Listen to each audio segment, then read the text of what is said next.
সকল মহান ব্যক্তি যিসকলে আমাৰ দেশৰ কাৰণে আমাৰ ৰাজ্যৰ কাৰণে তেওঁলোকৰ জীৱন আহুতি দিছিল গতিকে আমি সকলোৱে তেওঁৰ প্ৰতি শ্ৰদ্ধা জনাব লাগে আৰু আমাৰ এটা নিয়ম আছে যে কোনো এটা অনুষ্ঠান আৰম্ভ কৰাৰ আগতে আমি এটা পবিত্ৰভাৱে এটা পবিত্ৰ মনেৰে বা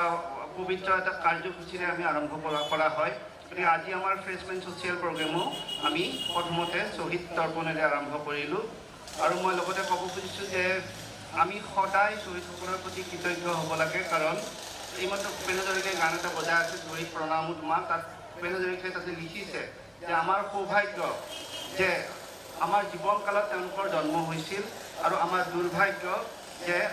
আমাৰ কাৰণে তেওঁলোকে তেওঁলোকৰ জীৱন দান দিব লগা হৈছিল গতিকে আমাৰ বৰ্তমানৰ কাৰণে তেওঁলোকে তেওঁলোকৰ ভৱিষ্যতক আহুতি দিছিল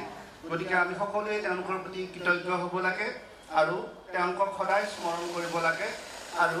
তেওঁলোকে যি আদৰ্শ দেখুৱাই থৈ গৈছে আমাক দেশপ্ৰেমৰ আদৰ্শ বা দেশৰ বাবে কাম কৰি যোৱাৰ আদৰ্শ যি দেখুৱাই গৈছে সেয়া আমি সকলোৱে অনুসৰণ কৰিব লাগে আৰু তেনেদৰে আমাৰ দেশক আমাৰ ৰাজ্যক সমৃদ্ধিশালী কৰি তুলিব লাগে গতিকে মই সকলোকে পুনৰ ধন্যবাদ জনাইছোঁ আজি এই কাৰ্যসূচীৰে আজি আমাৰ অনুষ্ঠান আৰম্ভ কৰাৰ কাৰণে আৰু মই আশা কৰিছোঁ আমাৰ প্ৰতিটো কাৰ্যসূচী শ্বহীদসকলৰ কৃপাত বা ভগৱানৰ কৃপাত আমি সুচাৰুৰূপে সম্পন্ন কৰিবলৈ সক্ষম হ'ম ধন্যবাদ